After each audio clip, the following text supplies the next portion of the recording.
Hi all, എല്ലാവർക്കും നമസ്കാരം. എൻ്റെ ടെക്നിക്കൽ യൂട്യൂബ് ചാനലിലേക്ക് സ്വാഗതം.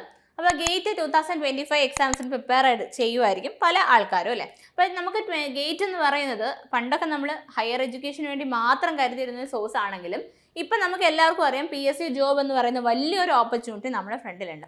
അപ്പം ഞാൻ ഇന്നത്തെ വീഡിയോയിലൂടെ നിങ്ങൾക്ക് PSC ജോബ് ഗേറ്റിലൂടെ എങ്ങനെ കടക്കാൻ പറ്റും എന്ന് വെച്ച് കഴിഞ്ഞാൽ നമ്മുടെ job opportunities and career growth as fresher നമുക്ക് PSC വഴി എങ്ങനെയൊക്കെ ഉണ്ടാവും, അതുപോലെ തന്നെ എത്ര റാങ്കൊക്കെ കിട്ടിയാൽ നമുക്ക് നമ്മുടെ PSC ജോബിന് അപ്ലൈ ചെയ്യാൻ സാധിക്കും എന്നുള്ളതിനെ കുറിച്ചൊരു ഐഡിയ ആണ് തരുന്നത്. അപ്പോൾ കുറച്ച് ഓർഗനൈസേഷൻസ് ഞാനിവിടെ ലിസ്റ്റ് ചെയ്തിട്ടുണ്ട്. Like sale, ONGC, NTPC, BPCL, IOCL, ഇതെല്ലാം PSUs ആണ്. അപ്പോൾ ഇതിൻ്റെ എല്ലാം നമുക്ക് അപ്രോക്സിമേറ്റ് സാലറിയാണ്, ഇയർലി സാലറിയാണ് ഈ കാണിച്ചിരിക്കുന്നത്. 10 lakh, 16, 18, 16, 16.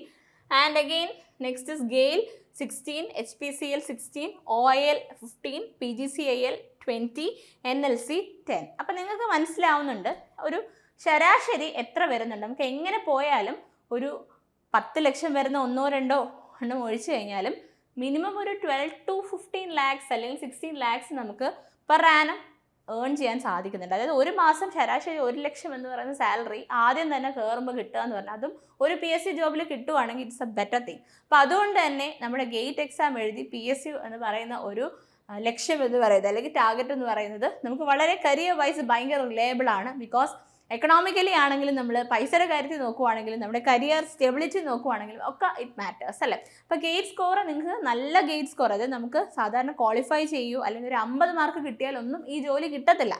And to reach that position, അതായത് മാസം ഈ ഒരു സാലറി PSCയിൽ കിട്ടുക എന്ന് പറഞ്ഞാൽ it's not an easy job. അതിൻ്റേതായ ബുദ്ധിമുട്ടുകളുണ്ട്. പറഞ്ഞു തരാം എത്രത്തോളം മാർക്സ് കിട്ടിയാൽ മാത്രമാണ് ഓരോ ബ്രാഞ്ചിനും PSCയിലേക്ക് അപ്രോച്ച് ചെയ്യാൻ പറ്റുക എന്നുള്ളത്. അപ്പോൾ ബ്രാഞ്ചസ് ഞാനിവിടെ കാണിക്കുന്നുണ്ട്. സിവിലിന് ഓൾ ഇന്ത്യ റാങ്ക് 250 മാർക്സ് 75 ഉണ്ടെങ്കിൽ നമുക്ക് PSC ജോബിനെ കുറിച്ച് ചിന്തിക്കാം. അതായത് 75 മാർക്ക് 100ൽ വാങ്ങിച്ചു കഴിഞ്ഞാൽ you can think of A PSU. എന്നാൽ മാത്രമേ പറ്റുള്ളൂ. അതായത് ഞാൻ പറഞ്ഞല്ലോ, ഈ ജേണി എളുപ്പമല്ല, ഇത് കുറച്ച് ടഫാണ്, ഡിഫിക്കൾട്ടാണ്, ഒരുപാട് ഹാർഡ് വർക്ക് വേണം. കാര്യം ചെറിയ മാർക്സ് കൊണ്ട് PSC ജോബ് നമുക്ക് അപ്ലൈ ചെയ്യാനായിട്ട് സാധിക്കത്തില്ല. രണ്ടാമത്തെ മെക്കാനിക്കലാണ് ഓൾ ഇന്ത്യ റാങ്ക് 500, 78 മാർക്ക് വേണം. Then electronics 300, 200, 80, 75 and CS all India rank 120, 75. അപ്പോൾ ശരാശരി 75 മാർക്കിന് മേലെയുള്ള ആൾക്കാർക്കാണ് PSC ജോബ് പറ്റുക. ഞാൻ പറഞ്ഞല്ലോ, അത്രയും നല്ല പാക്കേജും അത്രയും നല്ല ഓപ്പർച്യൂണിറ്റിയാണ് നമ്മുടെ ഫ്രണ്ടിലുള്ളത്. അപ്പോൾ അതുകൊണ്ട് തന്നെ ഈ ഒരു പർട്ടിക്കുലർ പൊസിഷനിലേക്ക് എത്താനായിട്ട് ഡെഫിനറ്റ്ലി ഹാർഡ് വർക്ക് ആവശ്യമാണ്. 75 മാർക്ക് എന്ന് പറഞ്ഞാൽ വളരെ ചെറിയ കാര്യമല്ല. ബിക്കോസ് ഗേറ്റ് എക്സാം എന്ന് പറയുന്നത് വളരെ one of the toughest exam in India ആണ്. അത് എന്തുകൊണ്ടാണ് ടഫസ്റ്റ് എക്സാം ആക്കി മാറുന്നതും അതുപോലെ തന്നെ ഗേറ്റ് എക്സാമിൽ എത്ര പേര് ഓരോ വർഷം ക്വാളിഫൈ ആവുന്നു തുടങ്ങിയ വീഡിയോസ് എല്ലാം നമ്മൾ ഈ ചാനലിൽ അപ്ലോഡ് ചെയ്യുന്നുണ്ട്. സോ ചാനൽ ആരെങ്കിലും സബ്സ്ക്രൈബ് ചെയ്യാതാണ് വീഡിയോ കാണുന്നതെങ്കിൽ ചാനൽ സബ്സ്ക്രൈബ് ചെയ്യുക. Thank you. അപ്പം ഗേറ്റ് 2025 PSC ജോബാണ് ടാർഗറ്റ് ചെയ്യുന്നതെങ്കിൽ മനസ്സിലാക്കുക, 75 മാർക്കെങ്കിലും മിനിമം കിട്ടാതെ PSC ജോബ് നമുക്ക് കിട്ടത്തില്ല. And for getting that particular mark നിങ്ങൾ ഹാർഡ് വർക്ക് ചെയ്തേ മതിയാവും. Thank you.